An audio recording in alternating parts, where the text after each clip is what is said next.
There is a version of the Vietnam War that most people carry around without realizing it is not the real one. It is a version built from movie sequences and protest footage, from the word quagmire repeated so many times it stopped meaning anything, from the image of a helicopter lifting off a rooftop, from a wall of black granite in Washington D.C. where the names go on longer than anyone who visits is prepared for. That version is not wrong, exactly, but it is incomplete in ways that were not accidental. The gaps in it were placed there deliberately, and the gaps themselves tell a story that the visible parts cannot. The war was not misunderstood. That word implies an honest failure of comprehension, a tragedy of perception, something that might have been corrected with better communication or more patience. The war was misrepresented. The distinction is not subtle. Misunderstanding happens to people. Misrepresentation is done to them. And the misrepresentation of Vietnam began not after the war ended, but before the first large-scale deployments, and it continued through every year of the conflict. And it did not stop when the last American aircraft left Vietnamese airspace. It became structural. It became the way institutions talk to themselves. By the time senior commanders were reading field reports, they were reading documents that had been filtered through so many layers of optimism and self-protection that the information they received described a war that existed primarily on paper. This is the first thing worth understanding about Vietnam, that the history books treat as background noise when it should be the central subject. The American military in Vietnam did not lose control of the battlefield first. It lost control of information first. And because information was the basis on which decisions were made, and because those decisions determined how men lived and died in the field, the corruption of information had consequences that rippled outward into every aspect of the war. A soldier lying in a rice paddy at 3 in the morning, listening for movement in the tree line, was in a situation that had been shaped partly by intelligence assessments that were not accurate and resource allocations that were based on those assessments and tactical priorities that followed from them. The falsified report filed 3 echelons above him was touching his body without him knowing it. The body count was the clearest expression of how the war came to measure itself in units that substituted for meaning. Robert McNamara, the Secretary of Defense who oversaw much of the war's expansion, came from a background in statistical management. He had helped rebuild Ford Motor Company after World War II by applying quantitative analysis to industrial production. When he arrived at the Pentagon, he brought that framework with him, and it was applied to a war in a way that it was never designed to handle. In manufacturing, if you count the number of units produced and the number that meet quality standards, you get a reasonably accurate picture of how a factory is performing. In counterinsurgency, if you count the number of enemy dead, you get a number. What that number means depends entirely on assumptions that are almost never examined closely. The assumption behind the body count was that the war could be won by attrition, that if enough enemy combatants were killed, the enemy would eventually run out of the will or the capacity to fight. This assumption was stated so often and at such high levels that it became the operating premise of the entire military effort, and it was almost certainly wrong from the beginning. The North Vietnamese leadership had studied the French experience and drawn conclusions about the relationship between casualties and political will that were the opposite of what American planners assumed. Ho Chi Minh had said explicitly in the late 1940s that France could kill 10 Vietnamese for every French soldier killed, and France would still lose because the asymmetry of will was more decisive than the asymmetry of bodies. American planners read this and largely dismissed it because it did not fit the model they were working from. So the body count became the primary metric of success. Units in the field were evaluated on it. Commanders were promoted or not promoted partly based on it. The pressure to produce favorable numbers was not always explicit. It did not need to be. Military culture communicates expectations through structure and tone, and the career trajectories of those who understand what is wanted from them. When a battalion commander knew that his counterpart in the next valley was reporting kill ratios of 8-to-1, the pressure to report something comparable was real and immediate and professionally consequential. even if no one ever said directly that the numbers needed to be inflated. The inflation happened in multiple ways. The most direct was simply counting civilian deaths as enemy combatants. A Vietnamese farmer killed during a firefight or an airstrike did not carry identification proving he was a farmer. In a combat zone, in the immediate aftermath of an engagement, with a deadline for reporting and a superior officer waiting for numbers, the easiest thing was to count all the bodies. This was not a secret. It was discussed at multiple levels, sometimes with dark humor, sometimes with unease, and occasionally with explicit acknowledgement that the numbers were not reliable. What did not happen was a systematic correction, because a systematic correction would have required admitting that the entire framework of measurement was compromised, and that admission had implications that no one in the chain of command was willing to follow to their conclusion. There was also the practice of claiming kills from airstrikes based on secondary explosions and fires observed from aircraft. A pilot who saw a fire break out after bombing a tree line might report enemy casualties based on the assumption that the fire indicated a supply cache or a troop concentration. The fire might have been a farmhouse. It might have been nothing in particular. The logic connecting the observation to the reported outcome was often thin enough to see through, but it produced numbers, and numbers were what the system demanded. The MACV, Military Assistance Command Vietnam, was the headquarters overseeing American operations, and it maintained statistics on the progress of the war with a thoroughness that would have been admirable if the statistics had been accurate. Reports went up the chain from platoon to company to battalion to brigade to division to corps to MACV headquarters in Saigon, and at each level there was some degree of editing. Not always conscious distortion, sometimes just optimistic interpretation, sometimes rounding in a favorable direction, sometimes removing qualifications that made a report sound less confident. By the time an assessment reached the senior levels, it often described a war that was going somewhat better than it actually was, and the distance between the paper war and the real one grew steadily over years. General William Westmoreland, who commanded American forces in Vietnam from 1964 to 1968, believed for a substantial part of that period that the war was being won. He said so publicly and repeatedly.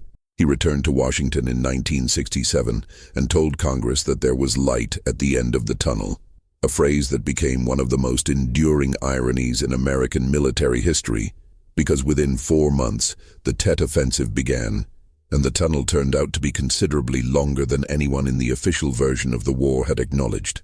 Tet is worth examining not just as a military event, but as an information event, because what it revealed was not that the North Vietnamese were stronger than expected, but that the gap between the official assessment and the reality on the ground was wide enough to contain an entire coordinated offensive by tens of thousands of fighters. The Viet Cong and North Vietnamese launched simultaneous attacks on more than 100 towns and cities across South Vietnam on the night of January 31st, 1968. They attacked the American embassy in Saigon. They took and briefly held the ancient city of Hue. They demonstrated a capacity for organized large-scale offensive action that the official metrics had been describing as steadily degraded for 3 years. The American military did repel the offensive.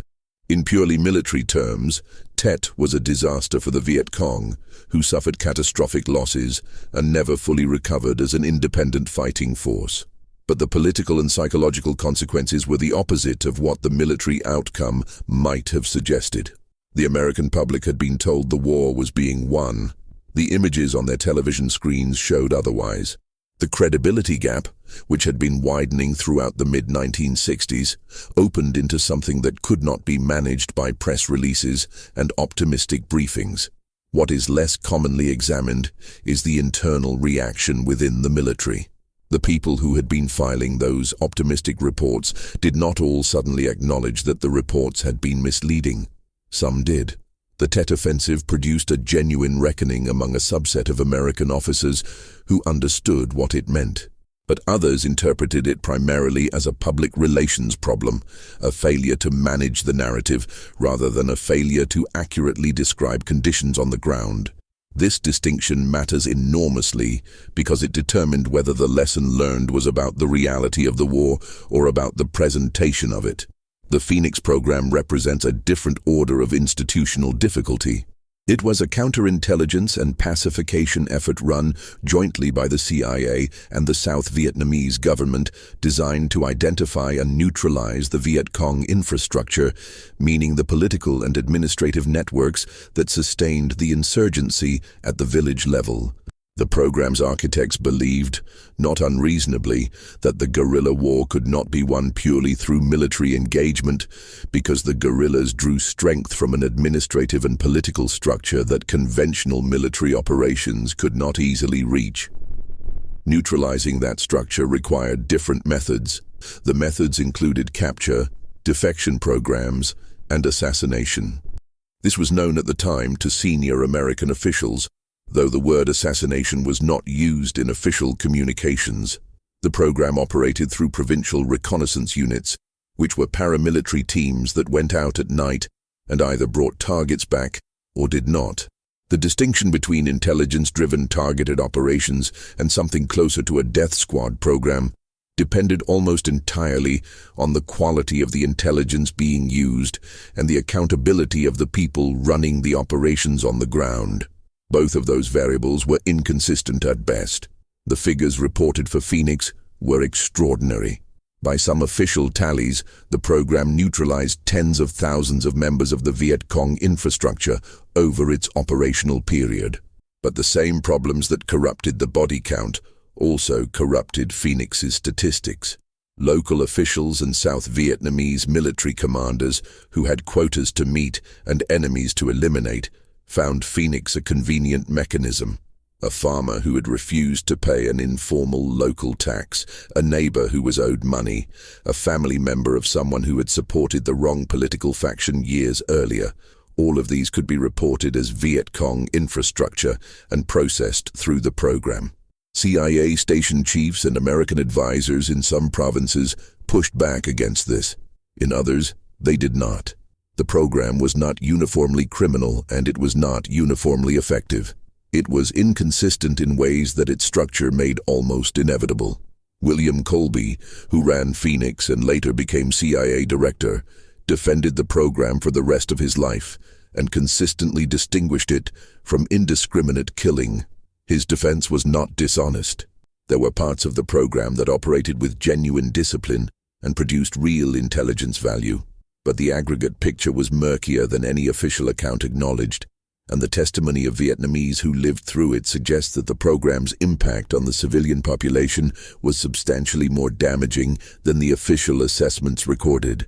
The soldiers who fought in Vietnam experienced a war that their training had not fully prepared them for, and the gap between preparation and reality produced its own set of consequences.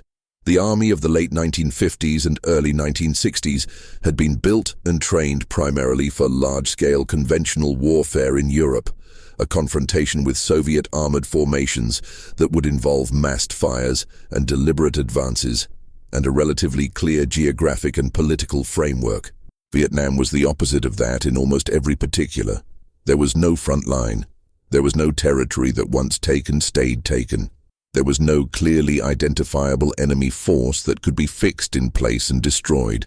The enemy was in the villages and sometimes was the villages, or at least moved through them with a fluency that American forces could not match.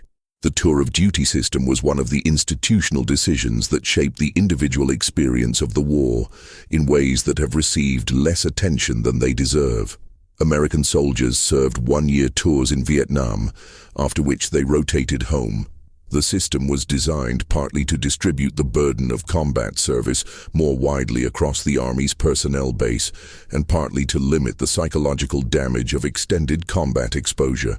Both of those intentions were reasonable. The consequences were not entirely what was intended.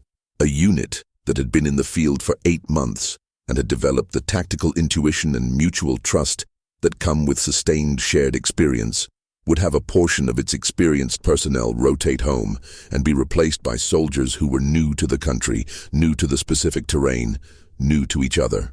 The new arrivals were statistically most likely to become casualties in their first weeks of service before they had developed the local knowledge and reflexes that kept experienced soldiers alive. The units never fully matured into cohesive fighting organizations the way American units in World War II had over years of sustained service, because they were constantly cycling through personnel.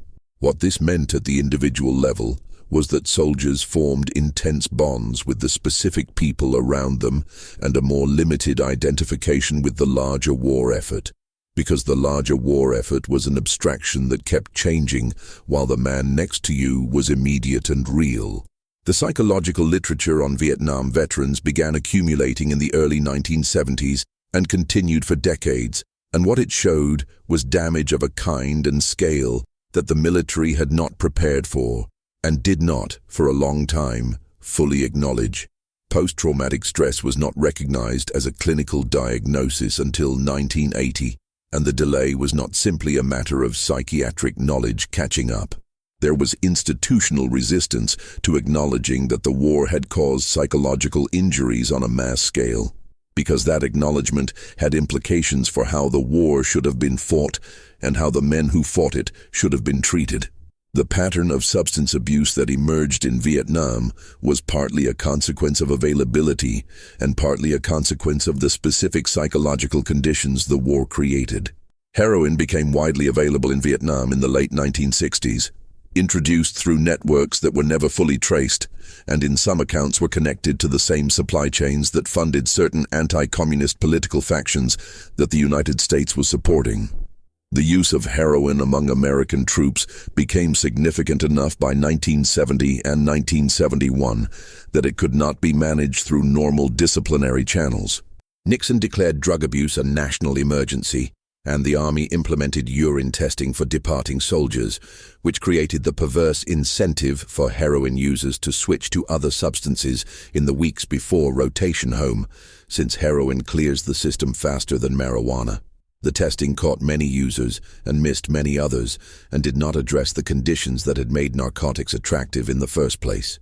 Fragging was a term that entered the American military vocabulary during Vietnam and referred to the killing or attempted killing of officers or non-commissioned officers by the men they commanded, typically using fragmentation grenades because they were available and left no ballistic evidence. The number of confirmed fragging incidents during the Vietnam War is somewhere around 800, and the number of suspected incidents is higher. These numbers are not large relative to the total number of personnel who served, but they are not small either, and they represent a breakdown in the fundamental relationship between a military organization and the men who constitute it that has no real parallel in American military history. The reasons for fragging were not uniform. Some were rooted in personal grievances, racial tensions, or disputes over drug use.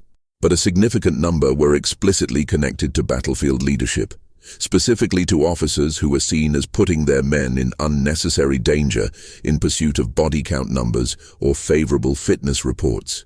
A soldier who believed that his lieutenant was ordering patrols into areas where they had no tactical purpose beyond generating contact with the enemy, contact that would produce casualties that would show up as kills in the battalion's statistics, was in a situation where the normal structures of military discipline and the instinct for self-preservation pointed in opposite directions. Most soldiers resolved that tension in favor of compliance because the alternatives were severe. Some did not. The racial dynamics of the war have been examined, but perhaps not with the full weight they deserve. The United States military desegregated in 1948 under Truman's executive order, and by the time of Vietnam, it was formally integrated. But formal integration and actual equality of treatment were not the same thing, and the draft and assignment systems produced outcomes that were not racially neutral. Early in the war, when college deferments were broadly available and the selective service was exercising considerable discretion in granting them, the demographics of the burden sharing were skewed in ways that were visible at the time. African American men were drafted at higher rates relative to their share of the eligible population, served in front-line combat roles in disproportionate numbers in some periods of the war, and were disciplined at higher rates through the military justice system. These patterns were documented in military studies conducted during the war itself, and they produced protests and informal resistance within the armed forces that the official history of the conflict tends to treat as a secondary subject. The relationship between the American military and the South Vietnamese forces, the Army of the Republic of Vietnam, was a study in mutual incomprehension and structural dependency that neither side could resolve. American advisors who worked closely with ARVN units often developed genuine respect for the soldiers they served alongside and genuine frustration with the institutional problems they could not fix. Corruption in the South Vietnamese officer corps was not incidental. It was systemic. Officers who purchased their commissions expected a return on their investment. Supply sergeants who diverted military equipment to the black market were operating in an economy that made this rational. American attempts to address these problems through training and pressure produced incremental results at best, because the problems were embedded in a political economy that American advisors could not reach. The pacification efforts, the attempts to win the support of the rural population through development, security provision, and political organization, were genuine in their intentions and largely inadequate in their execution. The problem was not primarily a lack of resources, though resources were sometimes insufficient. The problem was that pacification required a stable and trusted government at the local level, and the South Vietnamese government was neither stable nor consistently trusted, and American military power, however overwhelming, could not substitute for what was missing. A village that watched American helicopters drop fertilizer in the morning and call in airstrikes on a neighboring hamlet in the afternoon was receiving mixed signals that no amount of civic action could entirely overcome. The Strategic Hamlet Program, which attempted to move rural Vietnamese into defended compounds where they could be protected from Viet Cong influence, was one of the more ambitious pacification efforts and one of the more visible failures. The concept was borrowed from the British experience in Malaya, where a similar approach had achieved significant success. The conditions in Vietnam were different in ways that mattered. The ethnic and cultural homogeneity that made relocation acceptable in some communities was absent. The distances involved were larger. The administrative capacity of the South Vietnamese government was weaker, and the Viet Cong infrastructure in many areas was too deeply embedded to be simply sealed off by moving people into fortified villages. Many strategic hamlets became effective Viet Cong recruiting environments because the forced relocation produced exactly the kind of grievance and resentment that insurgencies depend on. The air war over North Vietnam was conducted with a combination of devastating effectiveness at the level of individual strikes and strategic futility at the level of the campaign's objectives. Rolling Thunder, the sustained bombing campaign that ran from 1965 to 1968, was intended to destroy North Vietnam's capacity and will to support the insurgency in the south. It failed at both. The North Vietnamese demonstrated a resilience under bombing that American planners had underestimated, partly because they were drawing on historical lessons from the British experience under German bombing, and partly because their economy and military logistics were less dependent on the industrial targets that American bombers were hitting than the targeting models assumed. The targeting restrictions placed on American pilots by civilian policymakers in Washington created a situation that pilots and military officers found deeply frustrating. Certain target categories were explicitly prohibited, including surface-to-air missile sites while they were under construction, certain port facilities, and areas near the Chinese border. These restrictions existed for legitimate political reasons, primarily the fear of Chinese intervention, which was a real possibility given what had happened in Korea. But they also created tactical absurdities, and the combination of strategic ambiguity about what the bombing was supposed to achieve and tactical restrictions on how it could be conducted produced an air campaign that inflicted enormous destruction without producing the results that justified it. The losses in the air campaign were significant. The United States lost more than 3,000 aircraft over the course of the war. a number that includes both fixed-wing aircraft and helicopters.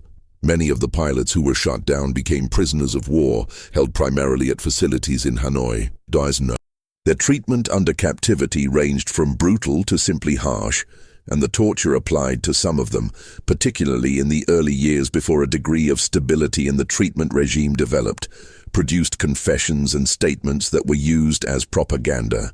John McCain, who would later become a senator and presidential candidate, was held as a prisoner of war for more than 5 years and refused early release because his father was a senior admiral, understanding that accepting preferential treatment would have been used against the United States and against his fellow prisoners.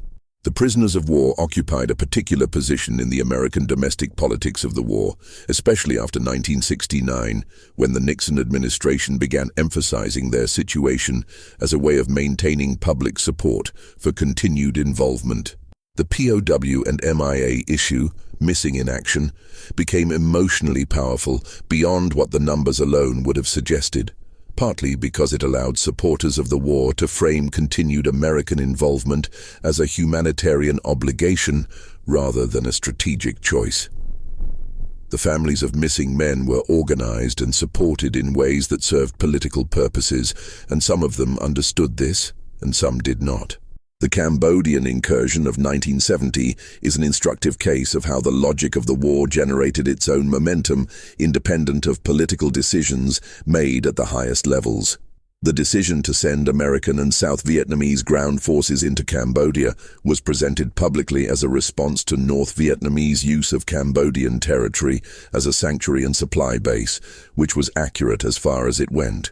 What was less clearly stated was that the United States had already been conducting secret bombing of Cambodia since 1969 under Operation Menu, a campaign of B-52 strikes against areas of Cambodia that the military and the White House believed contained North Vietnamese headquarters elements and supply depots.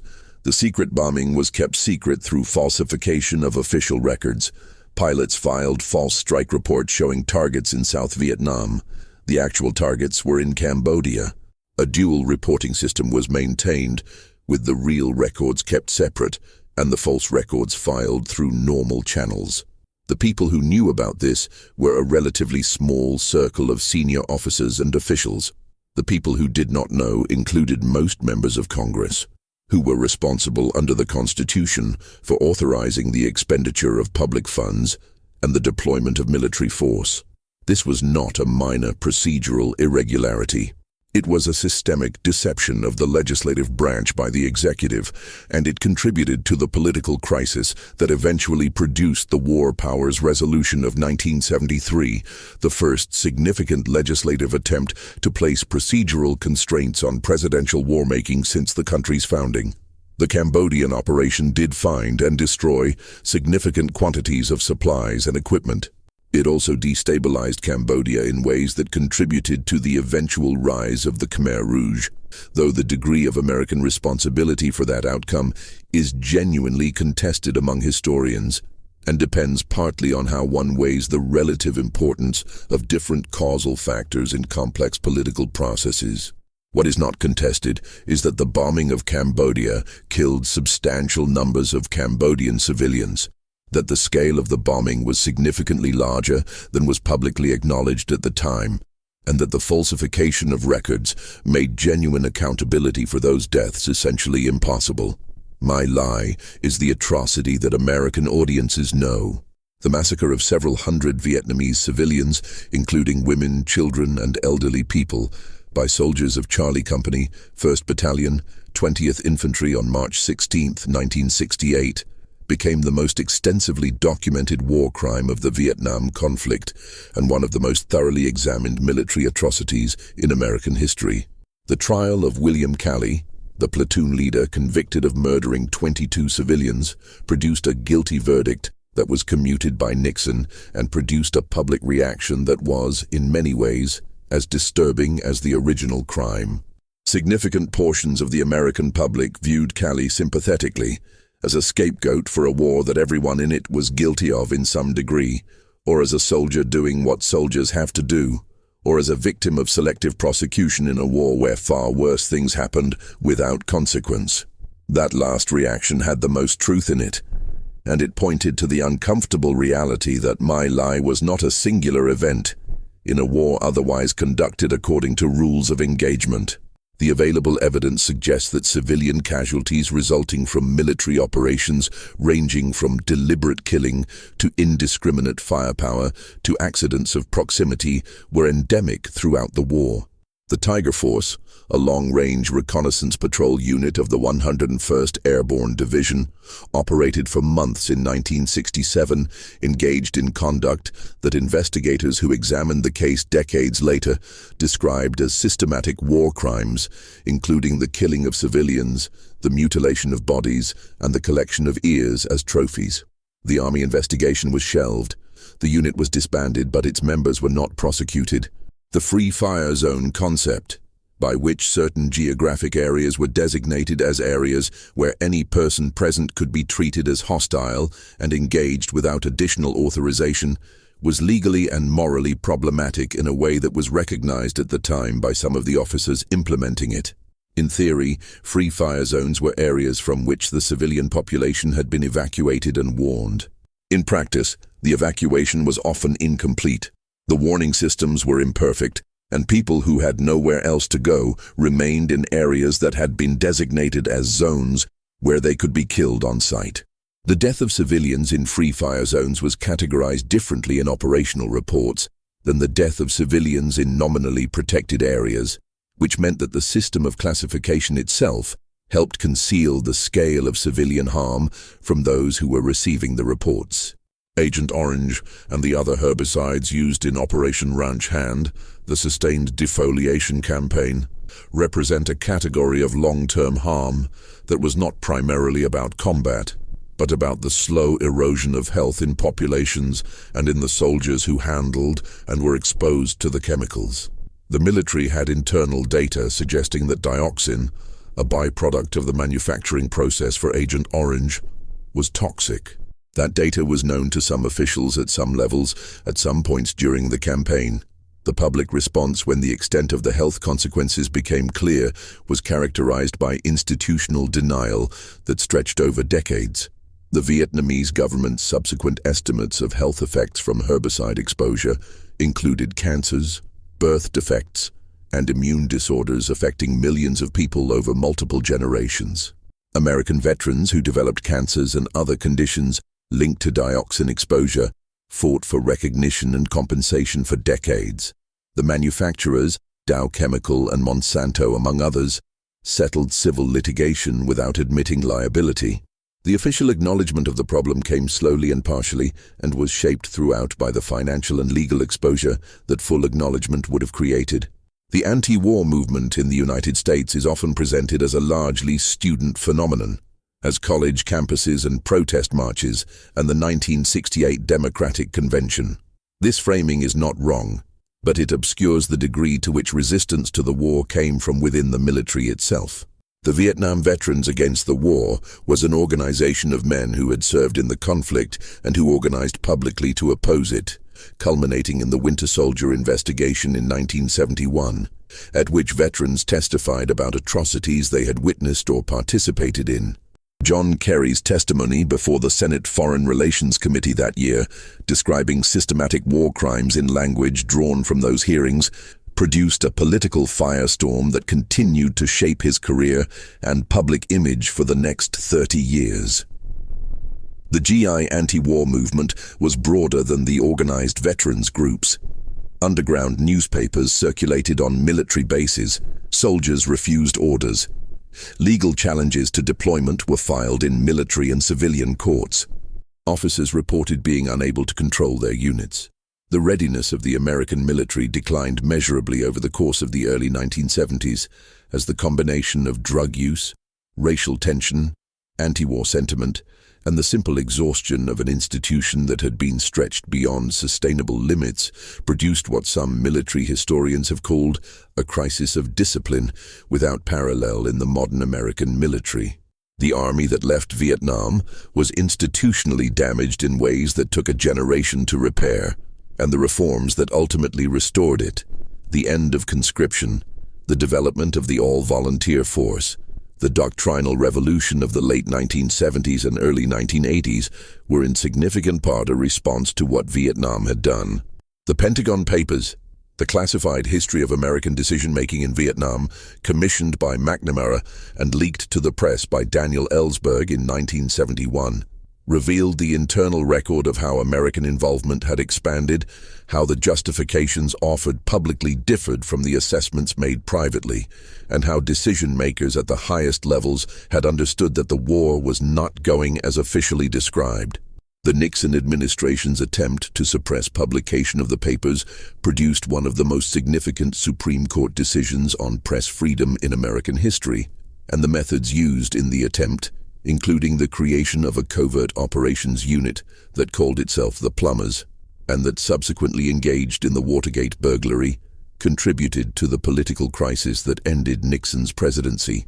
The lessons supposedly drawn from Vietnam shaped American military and foreign policy for decades in ways that were sometimes explicit and sometimes subterranean. The Powell Doctrine, named for Colin Powell, who served 2 tours in Vietnam before rising to become chairman of the Joint Chiefs of Staff and Secretary of State, held that American military force should only be committed with clear objectives, overwhelming force, a viable exit strategy, and broad domestic support. The doctrine was a direct response to what Powell and others of his generation had experienced as the failures of Vietnam, and it shaped American reluctance to deploy ground forces during the 1980s and early 1990s. The reorientation of American military doctrine toward the kind of high-intensity conventional warfare against a state adversary that became the template for the Gulf War in 1991 was partly a way of defining away the problem that Vietnam represented. The United States was very good at that kind of war. The Gulf War demonstrated it. The cheering that accompanied that victory was louder than the scale of the campaign strictly warranted, partly because it represented the erasure of Vietnam as the defining American military experience, or at least the attempt at such an erasure. The phrase, "no more Vietnams," which had meant different things to different people for 20 years, meant in that context that the kind of war Vietnam had been would not be fought again. The Vietnamese who lived through the war from the other side represent a history that is almost entirely absent from the American version. The North Vietnamese and Viet Cong, dead numbered in the hundreds of thousands, with estimates of total Vietnamese military and civilian deaths ranging from 1.5 million to 3.5 million, depending on methodology and political orientation. The Vietnamese government's official figures, which were not released publicly until 1995, suggested that North Vietnam lost more than 1 million soldiers killed, with an additional 2 million civilians killed in both North and South. These numbers, if even approximately accurate, represent a proportion of the Vietnamese population that has no equivalent in American experience. The veterans of the North Vietnamese Army and the Viet Cong faced their own set of post-war difficulties. The reunification of Vietnam in 1975 and 1976 was not followed by the reconciliation or healing that the romantic version of Vietnamese national liberation implies. Former Viet Cong fighters in the South found themselves second-class citizens in the new Vietnam. Their wartime contributions acknowledged formally, but their actual influence in the unified state limited by the dominance of the Northern Party apparatus. Re-education camps held hundreds of thousands of South Vietnamese officials, military officers, and associated civilians for periods ranging from months to years. The economic policies of the late 1970s produced near-famine conditions. The boat people, the hundreds of thousands of Vietnamese who fled the country in small craft, represented a judgment on the post-war reality that the liberation narrative had not prepared for. The role of the Soviet Union and China in supporting North Vietnam is not secret, but it is often underemphasized in American accounts in ways that slightly distort the picture. The North Vietnamese were not a purely autonomous actor.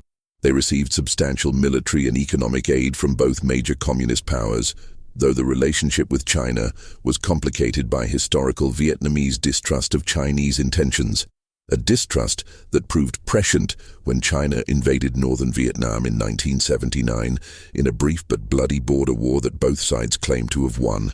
The weapons, ammunition, fuel, and food that sustained the North Vietnamese war effort were provided in significant quantities from outside, and the ability of North Vietnam to absorb American bombing and continue fighting was partly a function of the replacement capacity that Soviet and Chinese supply provided.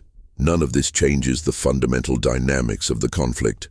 The war was a civil war with foreign involvement on both sides, and the fundamental questions it was fought over were Vietnamese questions about Vietnamese futures.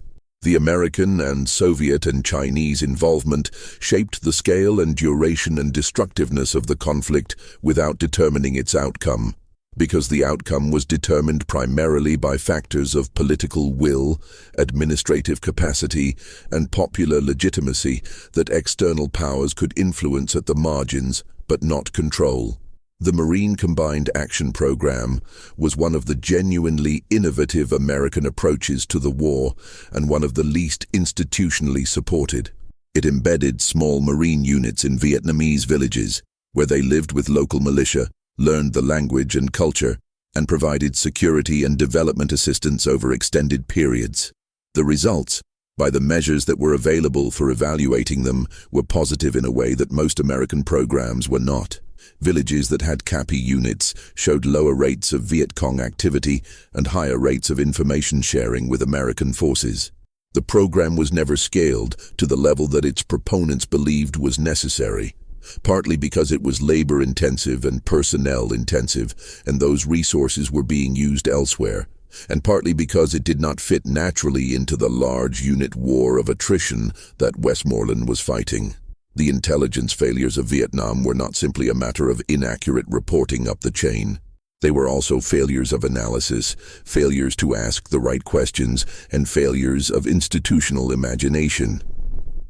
The CIA produced assessments throughout the 1960s that were more pessimistic about the war's trajectory than the military was publicly acknowledging, and those assessments were systematically discounted or ignored in the policy process.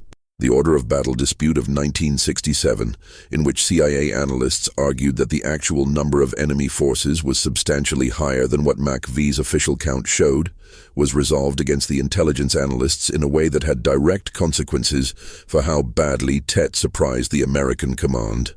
The debate over the enemy order of battle was not purely a technical disagreement about methodology. It was a dispute about whether to include irregular forces, self-defense militia, and political cadre in the count of enemy strength, and the answer had implications for what the body count numbers meant and what the attrition strategy could accomplish. If the enemy's total strength was larger than MACV's count showed, then the kill ratios that were being reported as indicators of progress were less meaningful, because the enemy was replacing his losses faster than the metrics suggested. The military chose the smaller number, partly for analytical reasons, and partly because the larger number, if accepted, would have undermined the entire rationale for the strategy being pursued. Lyndon Johnson's decision not to run for re-election in March 1968 was produced by a combination of factors, but the credibility gap between his public statements about the war and what the Tet Offensive had demonstrated was central. Johnson had been personally involved in the management of the air campaign against North Vietnam, to a degree that his defense officials found unusual. He reviewed target lists at the White House. He made specific decisions about which targets to approve and which to withhold. He believed, for longer than the evidence warranted, that the combination of military pressure and periodic bombing halts that signaled willingness to negotiate would produce a negotiated settlement on terms acceptable to the United States. The combination of domestic opposition, military stalemate, and the political damage from Tet made that calculation untenable. Nixon's Vietnamization program, which aimed to transfer the combat burden to South Vietnamese forces while withdrawing American troops, was simultaneously a genuine attempt to find an exit and a method of prolonging the war at lower American cost. The withdrawal of American forces between 1969 and 1972 reduced American casualties significantly, which reduced domestic political pressure. It also progressively reduced American leverage and the actual military capacity supporting the South Vietnamese government. The Christmas bombing of December 1972, Operation Linebacker 2, was the most intensive bombing campaign of the war and was used both to destroy North Vietnamese military capacity and to pressure North Vietnam to agree to the peace terms that were ultimately formalized in the Paris Peace Accords of January 1973. Nixon claimed it as a success. The accords allowed American prisoners of war to return home. They also left North Vietnamese forces in place in the south, which was essentially the same situation that had existed when the negotiations began 4 years earlier. The fall of Saigon in April 1975 was not a surprise to people who had been following the situation carefully. The North Vietnamese offensive that began in March 1975 moved faster than even optimistic North Vietnamese planning had anticipated, partly because the South Vietnamese military's morale and cohesion collapsed faster than its actual combat power should have required. Soldiers who fought effectively when they knew the Americans were behind them, even at a distance, responded differently to the reality that the Americans were not coming back. The evacuation of the American embassy was chaotic and compressed into a shorter time window than planners had assumed would be available, and the images of it were exactly as devastating to American self-perception as they appeared.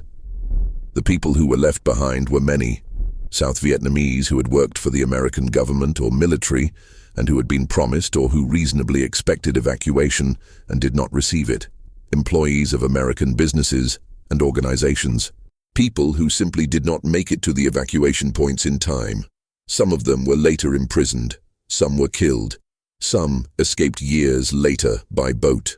The American government's obligations to them were never fully met, and the failure was partly logistical and partly a reflection of the degree to which by April 1975 the United States had decided it was done with Vietnam and acted accordingly. The American military prisoners who returned under Operation Homecoming in 1973 brought with them a body of experience about captivity, resistance, and the limits of human endurance that the military studied carefully. What they also brought, which was studied less carefully initially, was information about what their captors had known about American operations, targets, and communications. The intelligence damage from the prisoner of war experience was substantial and was not fully assessed publicly for years. The decade after the fall of Saigon produced a silence in American public life about Vietnam that was in its own way as revealing as anything that had been said during the war.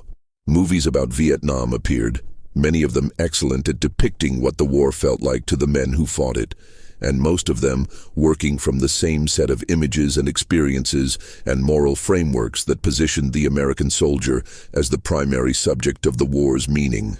The Vietnamese dead appeared as background, as context, as the landscape through which American narratives moved.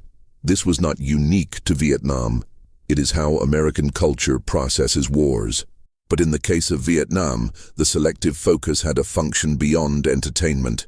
It allowed the war to be processed as a tragedy of American experience without confronting what it had been as a fact of Vietnamese experience. The MIA issue extended beyond the war's end and became a significant element in the politics of normalization with Vietnam. American families who believed their relatives might still be alive in Vietnam, held against their will, organized politically, and their cause attracted congressional support and celebrity involvement and sustained public attention for decades. The actual evidence for living prisoners being held against their will after 1975 was consistently weak, and the intelligence community's assessments of that evidence were consistently skeptical. The political power of the issue was not primarily about evidence. It was about guilt and denial and the unwillingness to accept that some losses cannot be retrieved. And it served the interests of those who opposed normalization with Vietnam, for reasons that had more to do with Cold War politics than with any realistic prospect of finding living prisoners. Normalization of relations between the United States and Vietnam came in 1995, 20 years after the fall of Saigon, under Clinton. The process of economic and diplomatic engagement that followed has transformed both countries' relationship with each other and with the war's history in ways that the most committed partisans on both sides could not have predicted. Vietnam is now a significant trading partner of the United States. American tourists visit the war sites. Vietnamese Americans have built communities and economic lives and political representation that were unimaginable in 1975. The country that was the site of the most divisive American war of the 20th century became, within a generation, a country with which most Americans associate Fayou and beach resorts rather than napalm and body bags. This transformation is real and in most respects welcome. It has also produced a tendency toward a reconciliation narrative that moves faster toward resolution than the underlying history supports. The Vietnamese government controls the historical narrative within Vietnam and has shaped both the official commemoration of the war and the degree of access that foreign researchers have to primary sources. The American government has been more forthcoming with its records, though the declassification process is ongoing and incomplete, and the full picture of American decision-making during the war remains partially inaccessible. The Vietnam War Veterans Memorial in Washington, designed by Maya Lin and dedicated in 1982, was controversial at the time of its construction because it departed so dramatically from the heroic traditions of military commemoration. It was built into the ground rather than raised above it. It listed the names of the dead rather than depicting noble action. It reflected rather than proclaimed. The veterans and their families who came to it in the first years after its dedication and who reached out to touch names they recognized described something that the more traditional monuments did not offer: a direct, unmediated encounter with loss. Over the decades, it became one of the most visited sites in Washington and one of the most emotionally powerful. What it did not do, because it was not designed to do it, was explain anything. The 58,000 names on that wall do not explain the war. They do not explain the decisions that sent those men there. They do not explain what the war was for or whether anything was accomplished by it. They simply exist in granite as a record of people who were alive and then were not, in a place that was turned into a war, for reasons that continue to be argued about by historians and politicians and the survivors of the conflict and their descendants. The war that those names represent did not end cleanly. It did not end with a treaty that was honored. It ended with a collapse and an evacuation, and a silence. And the silence was not the silence of completion, but the silence of exhaustion, of an institution and a country that had been asking a question it could not answer for so long that it finally stopped asking and called that stopping an ending. The last American combat forces left Vietnam in 1973 under the terms of the Paris Peace Accords. American advisors remained. American aid continued. The South Vietnamese government continued to exist and to fight with American weapons and American money and without American soldiers. The war continued in their absence. The North Vietnamese continued to infiltrate forces and supplies through Laos and Cambodia and directly across the demilitarized zone. The South Vietnamese military conducted operations and lost men and held territory and lost territory in a pattern that the Accords had not actually altered. Congress, responding to the political aftermath of Watergate and to its own long-deferred reassertion of authority over war powers, began cutting the aid appropriations that were the remaining American commitment. The South Vietnamese military's operational capability declined in direct proportion to those cuts, because it had been built around a logistical model that assumed American resupply. By the spring of 1975, it was fighting at a fraction of its designed capacity, and when the North Vietnamese offensive began in earnest, the structural weakness became visible with a speed that surprised everyone. The war that had lasted so long and cost so much ended in weeks, and the speed of the ending was its own kind of statement about what the preceding decade had actually built and what it had not.